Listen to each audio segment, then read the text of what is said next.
কৃষ্ণ। আমরা ভজন করতে নেমেছি।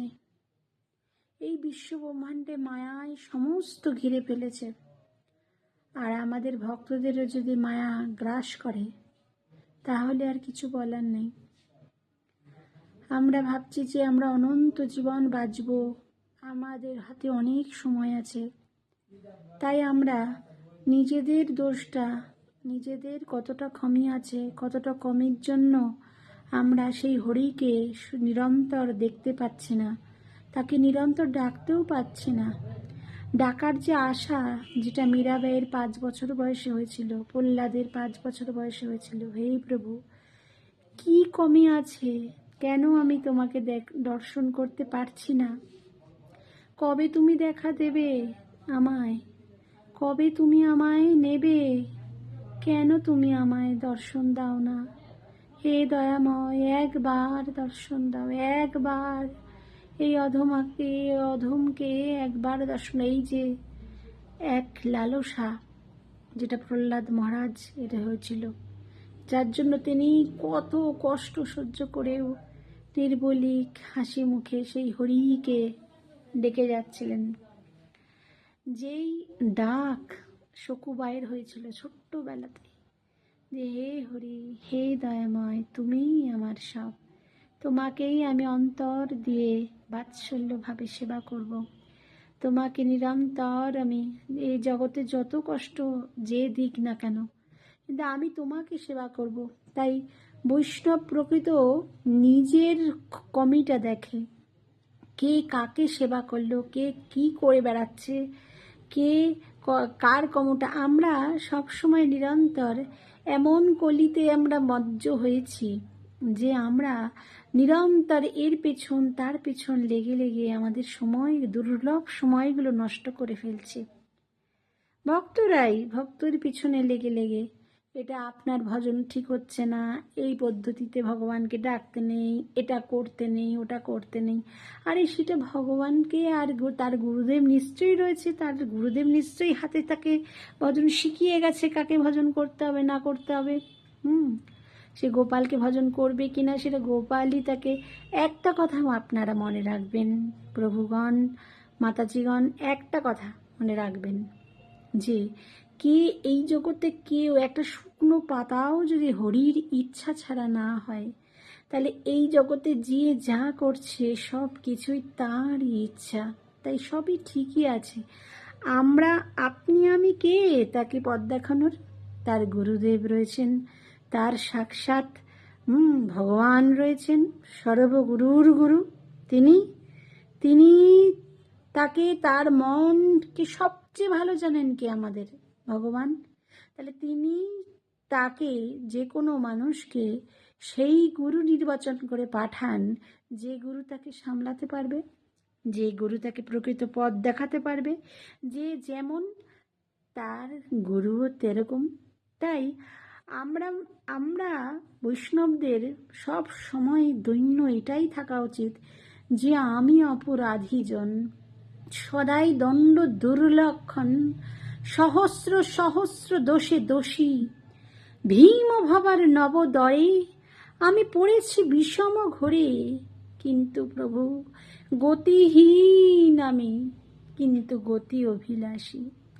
আমি তোমাকে দর্শন করতে চাই, তোমার কথাই শুধু কানে শুনতে চাই। জগতের সব চাওয়া পাওয়া শোনা আমার কাছে ব্যর্থ হয়ে গেছে প্রভু, আর কিছু শুনতে চাই না। শুধু তোমার সেই নূপুরের পদধ্বনি, তোমার সেই মুরলী বাদনের সুমধুর আওয়াজ, সেই তোমাদের রাধা রানীর সাথে একত্রে সেই নৃত্য, সেই দর্শন করতে চাই।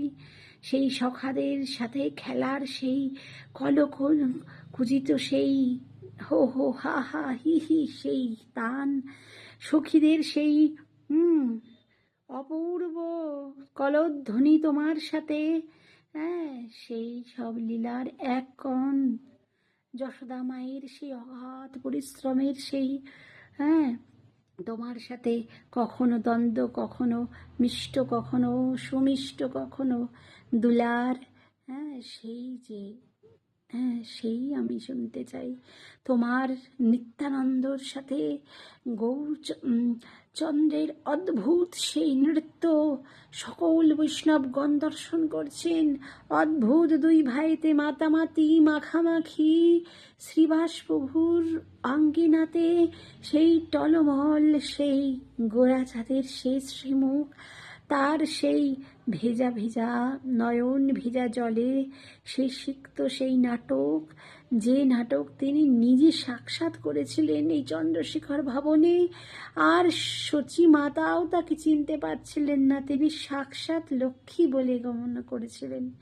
কেউ দুর্গা দেবী ভাবছেন, কেউ লক্ষ্মী ভাবছেন, কেউ তাকে দেবী ভাবছেন সাক্ষাৎ। তাই সেইগুলো আমরা কবে শুনবো, কবে নিজেরা লাভ করব, কবে সেইখানে মনকে স্থিত করব? হে প্রভু, আমি তো কিছুই দেখা হলো না, কিছুই তোমাকে জানা হলো না, আমি শুধু পরের দোষ খুঁজতেই ব্যস্ত হয়ে রয়েছি। আমি নিজের অবস্থা, আমার যে কি দৈন্য দশা চলছে প্রভু, সেটা তো আমি কখনো খোঁজ নিই না। তাই আমি অপরাধীজন, সদাই দণ্ড দুর্লক্ষণ, সহস্র সহস্র দোষী দোষী। হে প্রভু, আমি এত দোষ করেছি, এত করেছি, তার গণনা কোনো দিন শেষ হবে না স্বামী। তাহলে আমি কি করে অন্য ভক্তের পিছনে লাগতে পারি? এই দৈন্য দশায় আমার মনে হয় যে এইভাবে নিজের দৈন্য করাটাই ভজন। এবং এইভাবে যদি আমরা ভজন করে যাই, তাহলে না কারো আশীর্বাদ আমাদের দরকার, না কারো অভিশাপ আমাদের কোনোদিন জীবনে পথে হবে। কিন্তু আমরা একজনকে আরেকজন এতটা কষ্ট দিই, যে যার ভক্ত তাকে কষ্ট দিই। হ্যাঁ, আমি ছোট থেকেই আমাকে গোপাল আমাকে গোপাল দেখে এসেছেন, আজ পর্যন্ত আমাকে গোপাল দেখেছেন এবং গোপাল দেখছেন। আমি জানি গোপাল বিনা আমার ত্রিভুবনে একটা প্রাণী নেই।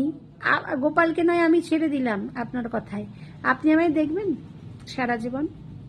শম্ভু প্রভুকেই বলছি, আপনি আপনাকে দেখবেন? গোপালকে ছেড়ে দিলাম, ঠিক আছে, গোপালকে পাওয়া যায় না, ও মা ডাক শোনা যায় না, ঠিক আছে, তা আপনি কি আমায় দেখবেন? তাহলে আমাকে চালাবে কি প্রতিটা মুহূর্তে? আমাকে তো তিনিই চালান, যে আপনার শত্রুচরম গোপাল, তিনিই আমাকে প্রতিটা মুহূর্ত চালাবেন। আমি জানি হাজারো স্বামীর হাত ধরা থেকে একজন গোপাল ভক্তকে তার রক্ষা করতে পারে, যদি আমরা তাকে সেই রকমভাবে দর্শন করতে চাই। কিন্তু আমাদের ইচ্ছাটা বড়ই মাহাত্ম্য রাখে। আমাদের কতটুকু লালসা, কতটুকু সেই ভাব এসেছে যে হে প্রভু, কেন পাচ্ছি না তোমার দর্শন? কবে পাবো তোমার দর্শন? কবে তোমায় এক পলক দেখব?